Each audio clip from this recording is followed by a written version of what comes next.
ادب کے تمام چاہنے والوں کو، ادب سے لگاؤ رکھنے والوں کو میرا سلام۔ بہت سے لوگوں کے انٹرویوز کیے، بہت سے لوگوں کے ساتھ نشستیں ہوئیں، بہت سے لوگوں کے ساتھ بات کی، لیکن جس شخصیت کے ساتھ آج بیٹھ کے بات کرنے جا رہا ہوں، جس شخصیت کو آپ کے روبرو کرنے جا رہا ہوں، بڑے الفاظ کا چناؤ کرتے ہوئے بہت احتیاط سے کام لینا پڑے گا۔ ہمارے بہت بڑا نام پاکستان کا، شاعری کے ذریعے پوری دنیا میں جو خاموش پیغام دنیا کو دینے کی انہوں نے کوشش کی، تو اس سے بہت زیادہ کام کیا۔ ان کے لیے صرف اتنا ہی کہوں گا کہ ہزاروں سال نرگس اپنی بے نوری پہ روتی رہی، بڑی مشکل سے پیدا ہوتا ہے چمن میں دیدار۔ ہمارے ساتھ انور مقصود صاحب، السلام علیکم۔ وعلیکم السلام۔ شاعری مزاحیہ بھی کی، اردو میں بھی کی، پنجابی میں بھی کی، پرشین میں بھی کی۔ شاعری اصل میں انور مقصود کی زندگی میں کیا ہے؟ انور مسعود کی زندگی میں سب کچھ شاعری ہے۔ تو یہ مطلب یہ اگر میں شاعری نہ کرتا تو مجھے کون جانتا؟ ہاں جی، میرے لیے تو دو باتیں جب میں بچپن میں تھا تو دو چیزیں تھیں۔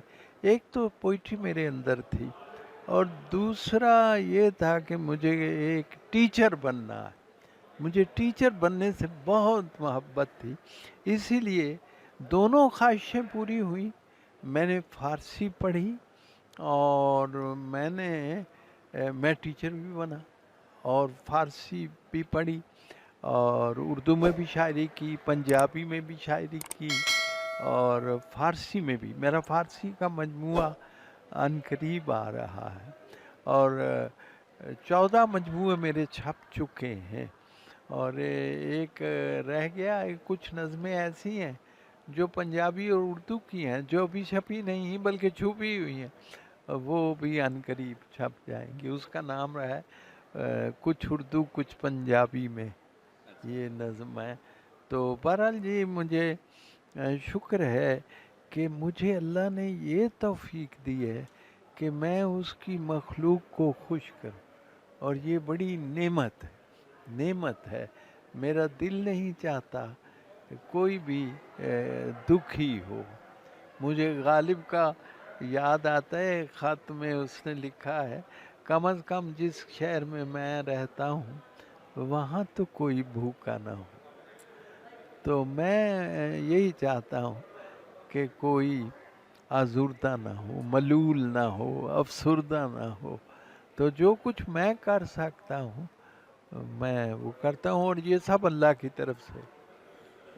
سر، شاعری کے ذریعے آپ نے پوری دنیا میں اپنا پیغام پھیلایا، اتنی زندگی کا ایک سفر، ہم نے آپ کو ہم نے، ہمارے بڑوں نے آپ کو دیکھا، ہم بھی زندگی میں اتنی اچیومنٹس پانے کے بعد کبھی لگا ہو کہ اگر مجھے اللہ دوبارہ ایک زندگی دے تو اس زندگی میں کیا کروں گا؟ اس زندگی میں یہی کچھ کروں گا۔ نہیں، مجھے اس زندگی میں، ہاں ٹھیک ہے، میں نے ابتدا میں بڑی تلخ زندگی میں نے بتایا تھا، لیکن اس کا ریوارڈ بہت ملا ہے، بہت۔ تو میں تو یہی کچھ کروں گا جو کچھ ملے کرے۔ تو باقی یہ ہے کہ میں کیا کرنے والا ہوں، جو کرنے والی ہے وہ اللہ کی ذات ہے، اور اس کا شکر ہے، بہت شکر ہے کہ مجھے ایسی چیز کی طرف مائل کر دیا جس کی وجہ سے لوگوں کے دل میری طرف کھینچا ہے۔ یہ کسی کے دل میں کسی کے لیے محبت کا پیدا ہو جانا اللہ کی طرف سے ہوتا ہے۔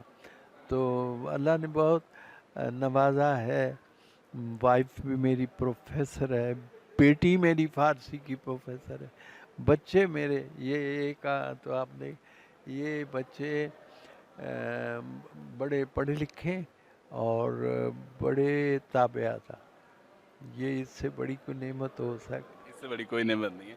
آخری سوال، ایک تو جو ہماری نئی نسل ہے وہ بہت دور جا رہی ہے اپنے ورثوں سے، تو اس پہ، اور آخری جو آپ کی ہے کہ بندہ کڈا کوجا ہوندا، جو ایک حمد ہے، وہ ہم سننا چاہیں گے آپ سے، یہ دونوں چیزیں آخر میں۔ اچھا، نک جو متھے اتے ہوندا، کان جو تاؤن دے پیچھے ہوندے، اکھاں ہوندیاں مونڈے اتے، بکھی وچ پوچھن ہوندی، نہوں جے گٹیاں اتے ہوندے، گوڈے دی تاں پسلی ہوندی، پسلی دی تاں گوڈا ہوندا، ਬੰਦਾ ਕਿੱਡਾ ਕੁੰਝਾ ਹੁੰਦਾ, ਏਡਾ ਘੁੱਗ ਮਨੱਕਾ ਹੁੰਦਾ, ਬਿਜੂ ਵੀ ਜੇ ਬਹਿੰਦਾ ਹੁੰਦਾ ਉਹਨੂੰ ਡਾਢਾ ਹੱਕਾ ਬੱਕਾ ਹੁੰਦਾ। ਸਦਕੇ ਜਾਈਏ ਸੋਹਣੇ ਰੱਬ ਦੇ ਜਿਸ ਨੇ ਖਾਸ ਕਰਮ ਫਰਮਾਇਆ, ਮਿੱਟੀ ਦੇ ਇਸ ਬਾਵੇ ਤਾਈਂ ਕਿੱਡਾ ਸੂਰਤਮੰਦ ਬਣਾ। آخر میں جو نئی نسل اپنے ورثے تو دور جا رہی انہوں کس نے دو گے؟ بس یہی ہے کہ وہ اوپر کوئی تبدیلی آئے نا جی بڑی، وہی کر سکتی ہے، وہ قوت نافذہ کر سکتی ہے، میں نہیں کر سکتا۔ اور پھر یہ ہے وہ تبدیلی وہ ہر شعبے میں آنی چاہیے، اور زیادہ تر یہ آپ کو تعلیم میں، اب آپ کو پتہ نہیں ہے، جانتے ہیں کہ فارسی کو خارج کر دیا گیا، فارسی تو ساری اخلاق ہے۔ تو یہ ہے کہ ہمارے سارے شعبے نظر ثانی ہونے والے ہیں، وہ ایسے ہونے چاہیے جو ہمارے مستقبل کو سنوارے، برباد نہ کریں۔ آپ دیکھ رہے ہیں world point T V with cameraman Bilal Tauqeer, Qaiser Ijaz, شکریہ۔